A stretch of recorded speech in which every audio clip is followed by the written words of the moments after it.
Welcome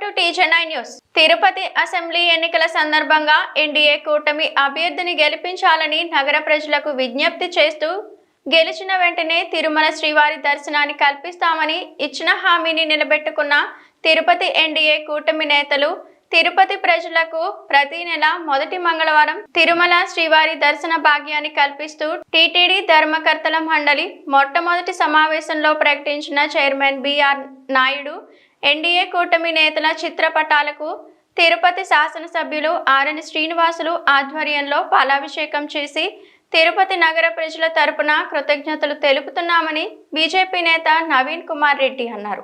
Tirupati ప్రజలకి ఉన్నటువంటి అనుబంధాన్ని విడగొట్టినందుకు తిరుపతి ప్రజలు వైకాపాని పడగొట్టారు.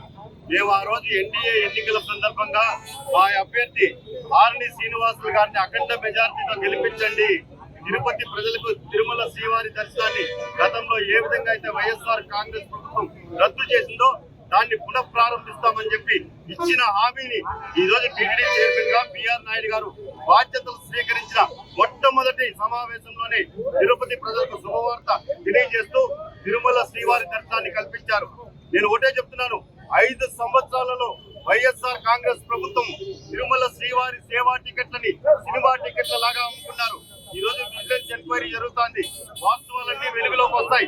నేను తిరుపతి ప్రజల్ని ఒకటే విజ్ఞప్తి చేస్తున్నా, ఆ రోజు ఎన్డీఏ కూటమి అభ్యర్థికి ఓట్లేసి గెలిపించమని మేము విజ్ఞప్తి చేయగా వార్డులో మా బీజేపీ, తెలుగుదేశం, జనసేన కార్యకర్తలు ప్రజలకి ఇచ్చిన హామీని ఈ రోజు తూచా తప్పకుండా మేము మాట నిలబెట్టుకున్నాం. కాబట్టి అతి త్వరలో తిరుమల శ్రీవారి దర్శనాన్ని తిరుపతి ప్రజలు ప్రతి నెల మొదటి మంగళవారం ఆధార్ కార్డు ఆధారంగా స్వామివారిని సంతృప్తిగా కడుపు నిండా దర్శనం చేసుకునే భాగ్యాన్ని కల్పించినందుకు టీటీడీ చైర్మన్ బిఆర్ నాయుడు గారికి, ఎన్డీఏ కూటమి నాయకులకు తిరుపతి ప్రజల తరఫున హృదయపూర్వక అభినందనలు తెలియజేస్తున్నామండి.